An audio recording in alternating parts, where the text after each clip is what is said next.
નમસ્કાર દોસ્તો, હોઠો ઉપર લિપસ્ટિક, ગાલ પર લાલી અને માથા ઉપર ભૂરખો. આ મહિલાને જ્યારે પોલીસ પકડે છે ત્યારે સૌ કોઈના હોશ ઉડી જાય છે, કારણ કે તેનો ભૂરખો ઉઠાવ્યા બાદ જે નજારો સામે આવે છે તે જોઈને માત્ર પોલીસ જ નહીં પરંતુ ત્યાં જોનારા સૌ કોઈ છે તે દંગ રહી ગયા હતા. કારણ કે આ બુરખાની નીચે મહિલા નહીં પરંતુ પુરુષ હતો અને આ પુરુષની આખરે પોલીસે ધરપકડ કરી છે. ત્યારે સવાલો થયા હતા કે કોણ છે આ પુરુષ જે મહિલા બની રહ્યો છે, જે બુરખો પહેરીને ફરી રહ્યો છે, તેણે શું કર્યું છે અને કેમ પોલીસે તેની ધરપકડ કરી છે.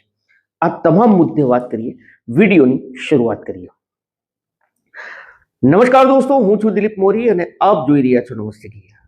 આજે પોલીસ અધિકારીઓ દેખાય છે, જે પોલીસ કોન્સ્ટેબલો દેખાય છે તે રાજસ્થાનના ધોલપુર પોલીસ સ્ટેશનના પોલીસ કર્મચારીઓ છે, જેણે આ મહિલાના વેશમાં આ પુરુષની ધરપકડ કરી છે.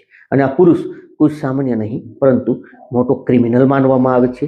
તેમના ઉપર પોલીસે 10,000નું ઇનામની જાહેરાત કરી હતી, કારણ કે તેને પોલીસ માત્ર રાજસ્થાનની અંદર નહીં પરંતુ મધ્યપ્રદેશ અને ઉત્તર પ્રદેશમાં પણ શોધી રહી હતી. પરંતુ આ શખ્સ છે જે બુરખો પહેરીને મહિલાના વેશમાં તે વૃંદાવનની અંદર હતો, મતલબ કે મથુરાના વૃંદાવનની અંદર, અને ત્યાં તે છુપાઈને બેઠો હતો અને પોલીસને તેના ઉપર શક જાય છે કે કંઈ ને કંઈ આ મહિલા છે જે શંકાસ્પદ છે, જેના કારણે પોલીસ તેનો પીછો કરે છે. અને પોલીસ પીછો જ્યારે કરે છે ત્યારે આ વ્યક્તિ છે તે ડરે છે અને પોલીસથી ભાગે છે. ત્યારબાદ પોલીસ તેનો પીછો કરીને તેને પકડી લે છે અને પકડ્યા બાદ પોલીસ જ્યારે એ પડદો હટાવે છે, મતલબ કે બુરખો હટાવે છે, તો પોલીસના પણ હોશ ઉડી જાય છે, કારણ કે જેને 3 રાજ્યની અંદર પોલીસ શોધતી હતી એ વ્યક્તિ વૃંદાવનની અંદર મહિલાના વેશમાં તે છુપાઈને બેઠો હતો અને તેની તત્કાલ પોલીસે ધરપકડ કરી છે.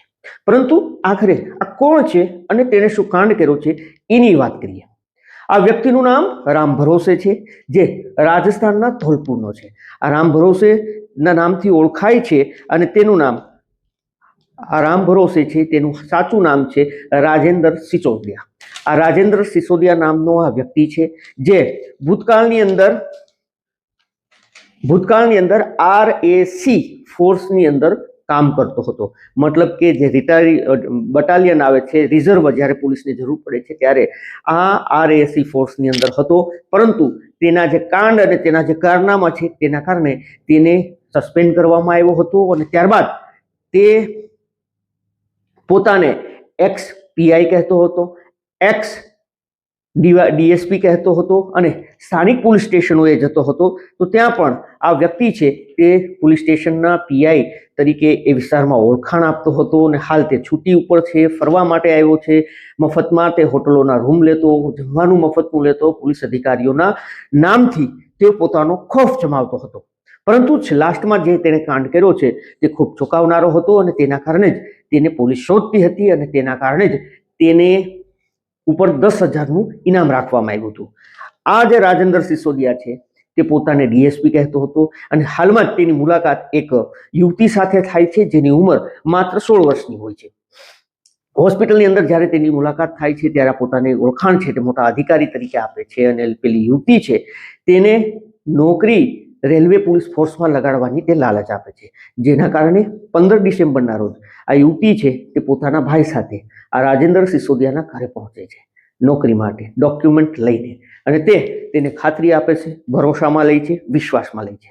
પરંતુ આ વ્યક્તિ ઘરે એકલો હોય છે અને આ બેનભાઈ છે તે ઘરે આવે છે, તેને બેસાડવામાં આવે છે, તેના ડોક્યુમેન્ટ લેવામાં આવે છે અને ત્યારબાદ તે પોતાનો ખેલ છે તે શરૂ કરે છે. તે ડોક્યુમેન્ટ લીધા બાદ આ જે 16 વર્ષની યુવતી છે તેની સાથે તેનો જે ભાઈ આવ્યો હોય છે તેને બજારની અંદર ડોક્યુમેન્ટની કોપી કરાવવા માટે, મતલબ કે ઝેરોક્સ કરાવવા માટે તેને મોકલે છે. અને તેને ત્યાંથી મોકલ્યા બાદ તે પોતાના ઘરનો દરવાજો બંધ કરી દે છે અને ત્યારબાદ છેડછાડ આ યુવતી સાથે શરૂ કરે છે. એટલું જ નહીં, તેને માર પણ મારે છે, હાથાપાઈ થાય છે. ત્યાં યુવતી છે તે રાડારાડી અને દેકારો બોલાવે છે, જેના કારણે આસપાસના વિસ્તારના પાડોશીઓ છે તે ત્યાં દોડી આવે છે અને યુવતીને બચાવી લે છે. પરંતુ આ જે રામ ભરોસે છે, રાજેન્દ્ર સિસોદિયા છે, તે ત્યાંથી ફરાર થઈ જાય છે અને ફરાર થયા બાદ પોલીસ સ્ટેશને આ સમગ્ર મામલો પહોંચે છે અને પોલીસ તેની શોધખોળ શરૂ કરે છે. ત્યાં ખૂબ મોટું આંદોલનના એંધાણ દેખાય છે, પોલીસ ઉપર મોટું પ્રેશર આવે છે, જેના કારણે રાજેન્દ્ર સિસોદિયા ઉપર 10,000ના ઇનામની જાહેરાત થાય છે. અને એટલું જ નહીં, માત્ર રાજસ્થાન નહીં પરંતુ મધ્યપ્રદેશ અને ઉત્તર પ્રદેશની અંદર પણ પોલીસ તેની શોધખોળ કરતી હોય છે. આખરે પોલીસ છે તે વૃંદાવનના મથુરાના વૃંદાવન પહોંચે છે, જ્યાં પોલીસ આને શોધતી હોય છે. પરંતુ આ વ્યક્તિ છે તે ગેટઅપ બદલવામાં ખૂબ માહિર હોય છે. તે અલગ અલગ પોતાના ચહેરા છે તે બદલતો રહે છે, કપડાં હોય કે હોટલના રૂમ હોય. તે આસાનીથી પોલીસના હાથમાં નહોતો આવતો, મતલબ કે તે પોલીસથી એક કદમ આગળ ચાલતો હતો.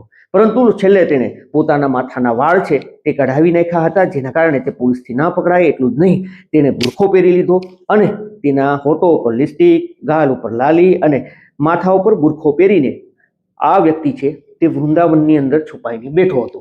આખરે પોલીસ છે તે આને શોધતી હતી, સતત તેની શોધખોળ ચાલતી હતી અને પોલીસ આ બુરખાવાળી મહિલાની ઉપર તેને શંકા જાય છે અને તેના કારણે પોલીસ તેનો પીછો કરે છે. જ્યારે પોલીસ તેનો પીછો કરે છે ત્યારે તે ભાગવા લાગે છે અને ત્યારબાદ પોલીસ તેને દબોચી લે છે.